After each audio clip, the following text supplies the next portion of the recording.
Welcome back, everybody. The Celtics finally get a win after a 3-game skid, right? It was 118 to 112. Celtics big win. Kemba led the Celtics scoring with 32. Sabonis, who became an All-Star today, led the Pacers with 24. Aaron Holiday had 19, and the second leading scorer for the Celtics was Daniel Tice. Wow, okay. And Teague and Robert Williams both chipped in with 14. Teague probably had the game of his Celtics career today. Robert Williams, like I said, big contributions. He had 14 and 11 rebounds with 4 assists and 3 blocks in 22 minutes. Don't know why he's not the starting center, but it's fine. His leaping ability is just unmatched. His lob threat stuff and his shot blocking, his way to affect shots at the rim is just something no one else has on this team. I really want him to start. I'm going to keep pushing that, but it is what it is. What was I going to get into? Jason Tatum sucked. Absolutely horrible. 4 for 17. I'm going to get into him more in a second. And that's pretty much it. Aaron Nesmith was out there running. 7 points. No stats at all. Rebounds, assists, or points-wise. And Pritchard came up big with he had 3 or 4 offensive rebounds as the smallest guy on the court. Don't know how, but he did. And those were big. When games like these, those are big. So basically, this game was looking like a classic modern Celtics game, right?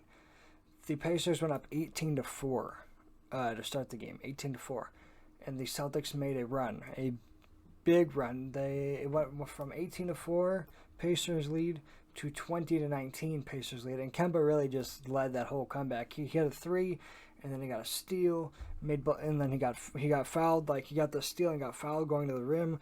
Off the steal, made the 2 free throws. And then the next possession came down and assisted Pritchard on the wing for a 3. So he pretty much just led this whole run.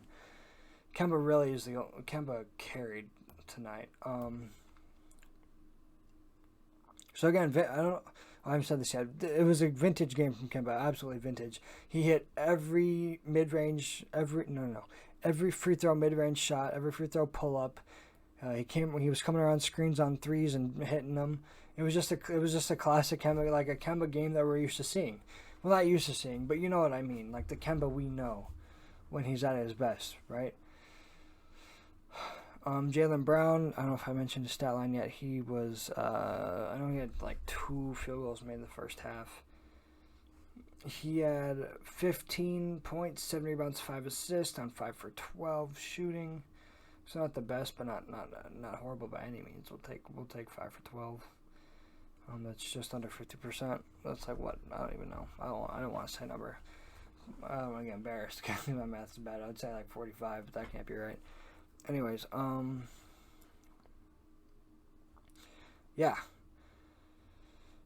Tatum sucks right now. He's pretty bad. He's 4 for, not 4. He's 8 for his last 37. Shooting the basketball, but you can tell that COVID stuff is really getting to him, and I hate it because when Kemba was playing bad, or is whatever, I was just absolutely ripped on him bad. I was like, dude, he sucks. Trade him. He's not gonna get any better. Just trade him. You need to get something out of him. And then I can't turn around and when Tatum has 2 bad games in a row, be like, oh, it's not his fault. That's just not. You can't just roll that. You can't roll that way. You can't do it.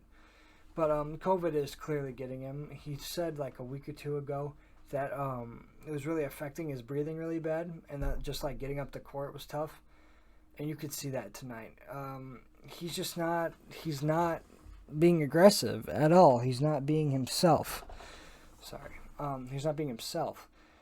And then when he did get a drive, he had a wide open dunk and he got rim stuffed. Jason Tatum got rim stuffed on a dunk, man.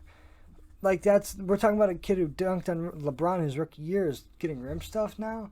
His energy is clearly just all out of whack, and he can't breathe, and he just can't do anything right at this point. I mean, he had a crazy no-look assist today, but scoring-wise, he's too worn out. I don't know if Someone said in the comment section on an Instagram post that maybe they should sit him for a game or two. I don't think that's the answer.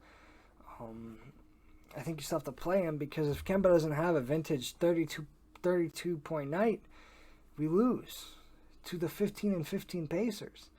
You know what I mean? Like, we need Tatum to be there to take shots. It's just, it is what it is. And at this point, we can't afford to just let him. It's not like we're up in the standings. So we can't afford to let him just sit games.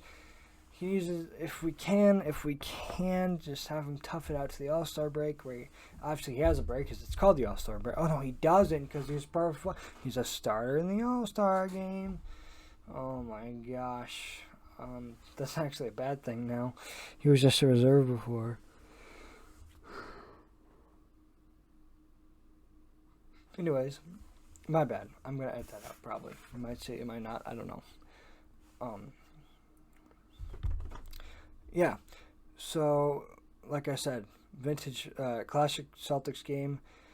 They're up by like 12 or 13 with like 7 minutes left in the fourth, and I'm like, oh yeah, we losing this, no question, losing it, right? Absolutely no doubt in my mind, because every time this happens, we lose. The Celtics have played in the most clutch games. Here, I have this tower here. I don't think my phone will focus on it, but I can try, because I know I got a picture. It'll probably be backwards anyways, but... Okay, it'll probably screw up my focus, so I'm not going to do it. But so, the Celtics have played the most clutch games this year. So if you know what that means the score is within 5 points of each other with 5 minutes or less left in the game. The Celtics have played 20 of those games. Most in the NBA have lost 13 of those, so they're 7-13 in these 20 clutch games, tied for second most losses in the NBA. And the point differential in clutch games is minus 27, tied for 25th in the NBA. So they've been absolutely bad, horrible in clutch time, right? Or crunch time, whatever you want to call it. Clutch time obviously isn't a thing, but crunch time, I just said clutch because it's the clutch games, whatever. In crunch time, they're absolutely horrible. And we saw that last year in the bubble, okay? But so in these situations, you just automatically assume we were up like 13 points, and all of a sudden, oh, guess what? Pacers have a 9-0 run in a minute 14. At one point, we were up like 91 to something. I don't know. But basically, they got it to 98, 97 or something like that, and when it shouldn't have been anywhere near that close. It should have been another game where our guys come in. Sorry, guys. It's late for me. But no, it's one of those games where we should have had our bench guys come in, and we couldn't because we couldn't close it out. This game got really close at the end. I can't remember the exact score, but it was like a tie game with like a minute 13 or something like that. No. I don't even know. Anyways, the Celtics were up by like 3 with 30 seconds left. With like 35 seconds left. And the Celtics were like scrambling to try to get a good shot off. Kemba finds Tice wide open in the corner. And you have to shoot it, right? You have to shoot it. Because there was like 5 seconds left on the shot clock. Bangs it. Dagger. We thought it was a dagger. Okay, Celtics go up 112. Was it 112 to 109? Or was it the shot that made them go up? I don't know. Anyways, I think it was tied. They were down by, or they were up by 3. When Sabonis shot a 3-pointer from the top of the key, right? And he shoots it. It bounces off the back rim, goes up onto the backboard. The top of the backboard bounces twice on the top of the backboard, and it falls in. You kidding me? Are you kidding? I wasn't surprised whatsoever, because this is just what happens. That's just our luck. So yeah, I believe the Celtics were still up by 3 at that point, and then I think Tice hit the dagger. I'm not sure. But yeah, so when he hit that, I was like, oh, we're absolutely screwed. But then they have to play the foul game. Kemba hits his free throws, Celtics end up winning 118 to 112, and end the 3-game losing streak. let me just go back and wrap all this stuff up. Kemba played amazing. Vintage Kemba Walker night, 32 points. I believe like 6 assists also. Tatum was 4 for 17. He had some assists, had some boards. He probably actually had a lot of boards. He got like 4 boards in a row at one point. Hold on. They were just like easy ones. It wasn't like he was like snagging or anything. Let me check. He had 9 rebounds. Yeah, 9 rebounds and only 9 points. The Celtics actually won a game when Tatum was absolutely horrible. Can't believe it. Oh, another thing that hurt. Didn't even mention this. How far are we in? Oh my gosh, it's another long video. Dang. So in the Gordon Hayward stuff, the Gordon Hayward situation, the Celtics were going to sign and trade Gordon Hayward to the Pacers for Doug McDermott and Miles Turner. And the first 12 points of the game were scored by Doug McDermott and Miles Turner on all threes. So that's tough. Or was it the first 9 points? I think it was the first 9 points. So that's tough. But yeah, thank you guys for watching. Celtics win 118 to 112. And that's going to do it for this post-game video. When is the next game? I'm going to throw this in here quick. Because, okay, this video's long too. I'm trying to make the video shorter because those, when they're like 5 minutes, they get more views. So I got to work on that. The Celtics' next game is, my browser is not liking me right now. Sunday, 6 p.m. against the Wizards. Okay, Sunday, 6 p.m. Central, 7 p.m. Eastern against the Wizards. I just realized it's in 2 days. It's Friday. Anyways, thank you guys for watching. I'll see you guys in the next video.